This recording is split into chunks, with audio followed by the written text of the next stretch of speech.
Hey, welcome back to the Missouri Sports Network here on the MissouriSportsNetwork.com, where everyone has a home field advantage. And this week's Where Are They Now Wednesdays, we go down to, extreme Southwest Missouri and former Seneca Indian standout, two-time high school All-American, state champion in 1987 from the Seneca Indians, Shannon Crouch. Shannon, how are you doing today? Man, I'm doing great. I appreciate you reaching out.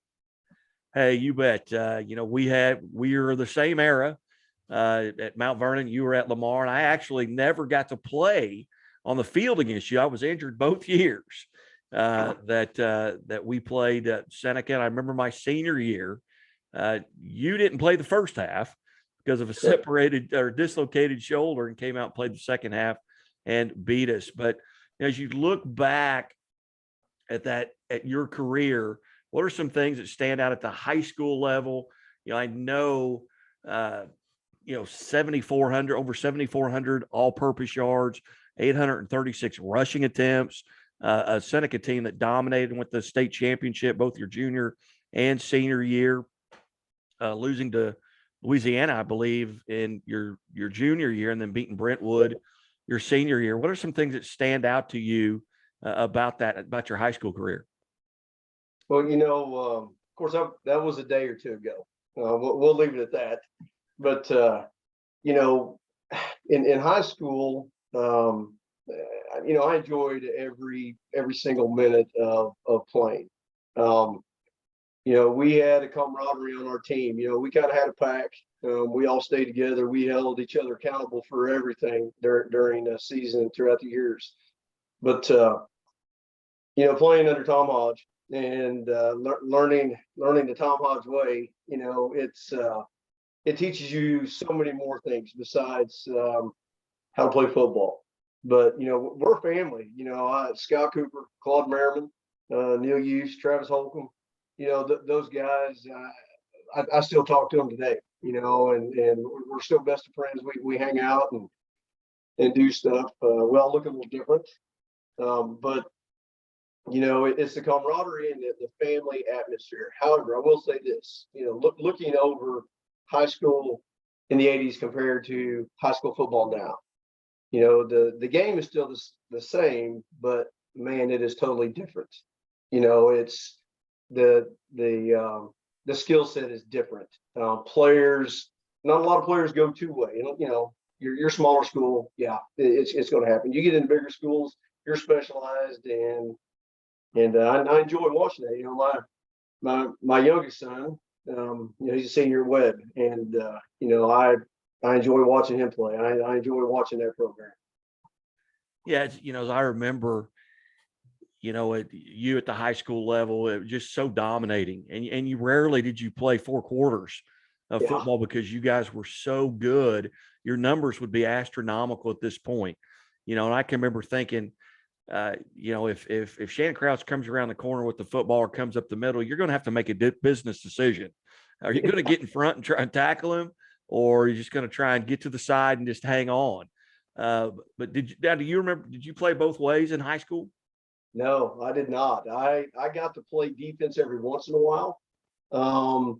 Like John Burroughs, they were a big air team, and I would get to go back and play free safety and hang out back there. But I didn't get to play defense hardly at all. And and again, Tom Hodge, he at the time I didn't understand it. I'm like, Coach, how come I only get to play two quarters? Or how come I don't get to play defense? I didn't understand it then, but as I got older, I completely understood exactly why. One, I didn't need to play four quarters. Two, you got to build your younger guys up. The people that are underneath you, they're going to take your place next year. So you better get them their PT. They need to see that experience. Now you look at this years later, and we won't say how many years because we're both of the same age, but you look at it years later. You're now a highway patrolman, a Missouri State Highway Trooper, and you're a motorcycle, as I understand, still. Correct. Yeah, 25 months left. October 1 was 25 months. But anyway, good count. Well, take us take us from there through Pitt State, and then, what led you into your career now? Obviously, my shoulders didn't hold out in college. Even though I got bigger, I got stronger. My shoulders just wouldn't hold out. I was getting hammered, and my shoulders were popping out, and that's just how it was. And I made a decision there. I went ahead and dropped out of school. I got married, and wouldn't change any of that for anything. I got 3 beautiful kids. I've got a wife of 32 years, 33 years, and during that time she was still in school, and so we had to focus on that. I went out and I got a job, and then one night a guy approached me. He said, "Hey, you need to come and ride with me." And I'm like, "Ride with you where?" And he's like, "No, you need to come on duty with me tonight. You need to see this." So I went out on the road with him. Well, I fell in love with it, and at that time I was poor as a church mouse, and went to an old boss, and I borrowed money from him, and I re-enrolled in school, and ended up getting my certification for law enforcement at that time, and spent some reserve time. And I met a guy by the name of Steve Dorsey, who was a trooper at that time in Newton McDonald County. And Steve and I, we'd meet on the softball field because our church league, we played in the same church league. So I knew him from there too. But he met me one night on duty, and he said, "Hey, I think you need to try this. I think you'd be a good fit for the highway patrol. You ever thought about it?" And I was like, "No, but man, that sounds awesome." So I tried, and unfortunately for me, the first time I was not successful. I did not make it through the gamut of testing that we have to do. And I was a little embarrassed. I was a little hurt. So it took me 4 years before I tested again. 4 years. And there was like 48 spots open up statewide, and there was 5,500 of us that applied. And I was selected to that class. At that time, it was a year-long testing process. I started in '97, and February of 1998, I went to the academy, and came out of the academy, and then I was stationed over in a little town called Mountain View, which is about 200 miles east of Seneca on Highway 60. And I spent 9 years and 3 weeks there before I got to come back to Troop D. So we've been back to Troop D now for 14 years, and we're planning. We're here. Well, it's back in your home area. I'm sure that's got to be, greatly appreciated to get back to your home area of a community you're familiar with. Sure. Everyone knows the name Shannon Crouch down there, as they do pretty much from, just throughout Southwest Missouri. I appreciate that. Sometimes it's complicated.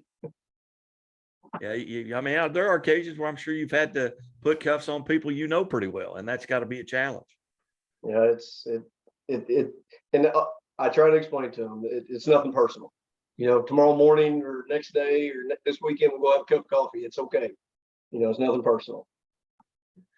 If as you look now, and I know you've got other ventures going on as well with your sons. I see your huge deer back there behind you. Well, there's some other things that you're doing right now. Well, my oldest son, Theron, he's a million mile an hour. He's always thinking. He played a little baseball, played for Trotter, and his baseball career was cut short with a UCL. He had to have it reconstructed, so he never came back. But he's a thinker. He works for Barucci there in Ozark, and during COVID, we kind of got together, and he created this recruiting business called All Access Recruiting. And he goes around and he films athletes and puts them in a file, and the collegiate coaches and even the pro scouts, if they can have access, set at their computer, and they can view all of these athletes. So let's just say a guy in Florida is looking for a Midwest player or something of that nature. He doesn't even have to come up here. He just hops online. He goes into the files. He has an access code. He can do it 24/7. and it just goes from there, and so that keeps us busy in the summer. And then the winter time is Midwest Maniac outdoor time. And we do a lot of hunting, a lot of bow hunting. And we try to bring back the family values. And that's the mission statement of Midwest Maniac Outdoors, to bring the family values back to hunting so everybody gets to enjoy it. You don't have to have 6,000 acres to go out and kill big deer. That Cactus Jack come off 50 acres. That was it. But, and then of course we're also busy with Theron and his pro boxing career. He had his pro boxing debut last month, won with a knockout second round, and he's getting ready to probably lock down a date for here in the very near future for a second fight. So we're busy. Plus you got Coop. Coop plays for Brucey for them during summer, and he travels all over and he plays, and we go when we can. And I love watching that boy play because he's the big one in the family. He's the athlete.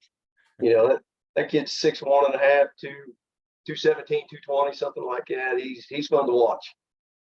Well, outstanding. Well, and again, we're visiting with Shannon Crouch here on the Where Are They Now Wednesdays. I should say Trooper Crouch. I don't want to get in any trouble either. But no, you're all right. If you, right, if the 2021 Shannon Crouch could go back to that 1987 Shannon Crouch and give yourself some advice, what would that advice be? If you could go back in time and, corner yourself and just say, hey, here's something I don't want you to forget. Well, it's kind of hard to forget those high school years there in Seneca. I mean, not many people realize it, but back then Seneca played Webb City, Seneca played Carl Junction, Seneca played Nixa. And as you said, we dominated.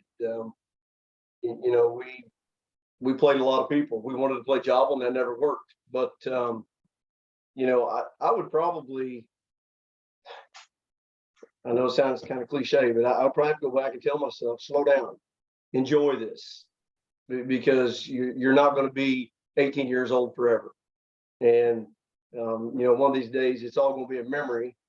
And, it's, you got to pay it forward. And I hope that I did, because I did coach Mighty Mike football. I've done that for 19 seasons, and I loved it. I was coaching Mighty Mice before I had kids.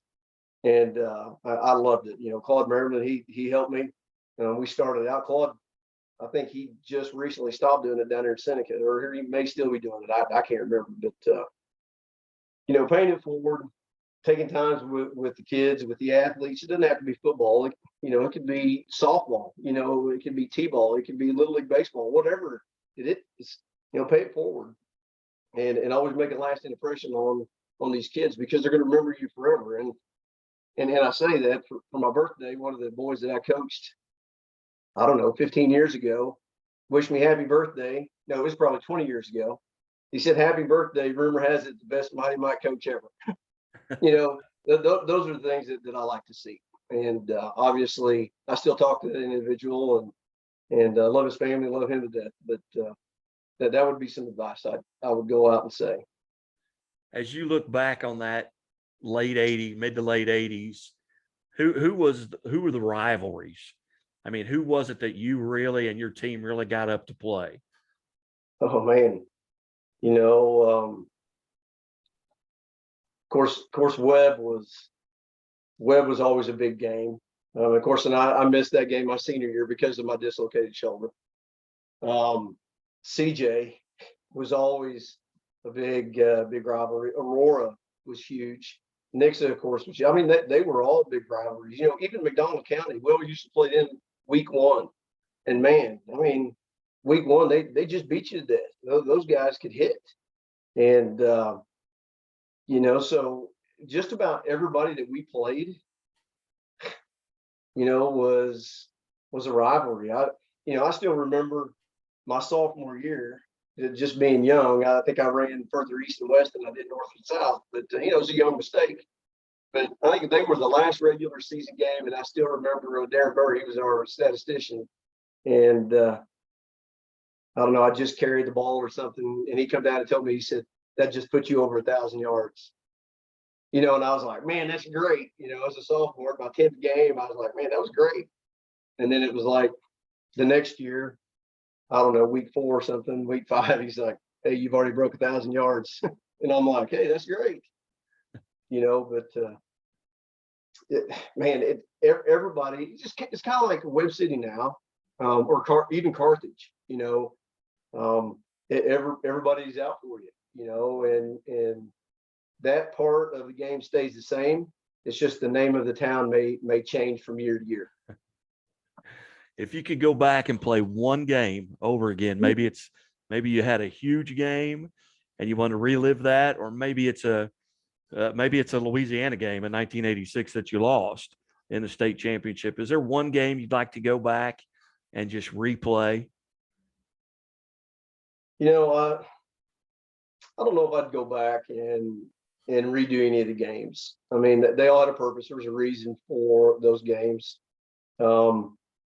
Probably the most exciting game that I ever remember was from my senior year, John Burroughs, when they came down. I mean, that was the first time I ever saw anybody tailgate. I had no idea people done that.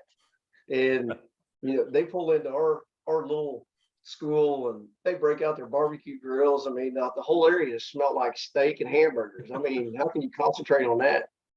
But, you know, that was a big game. And I did not play very long in that game either. You know, I think that was a 358, 368 yards that game.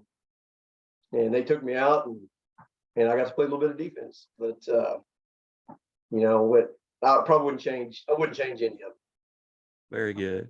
Hey, well, Shannon, it's been so good to catch up with you. I know we visited on the phone the other day. The only thing is you didn't bring up Mount Vernon as one of your rivalries. Well, you know, I was kind of saving that for the last because, you know, it would be amiss if we didn't bring up how my baseball career ended in high school. I didn't want to do that. You know, and that it's okay because I still, both of my boys were pitchers, and I tell them to this day, you know, I said my very last pitch was a home run. The home run only home run I ever give up. And It was the only run. That was the only home run that kid ever hit. It was a big one. Yeah. Well, you know, it's Grant Baker. It was the one that hit that home run. He's a football referee now, a shelter agent and a sponsor there in Aurora. But I remember that. I do remember that. And then we went on and got beat by Ash Grove that year. And but see, no, that's just should let us win because we were probably supposed to win it that year. It was just a mistake. Very good. Hey, well, Shannon, I know we'll catch up again, but hey, thanks for being part of Where Are They Now Wednesdays, and best of luck to you and your family, and maybe you go get another deer to hang on that wall behind you. Well, I appreciate that, guy. Thank you very much, and hey, I enjoy it, and keep up the good work. All right, thank you. Hey, you're listening to Where Are They Now Wednesdays on the Missouri Sports Network, where everyone has a home field advantage. Be right back.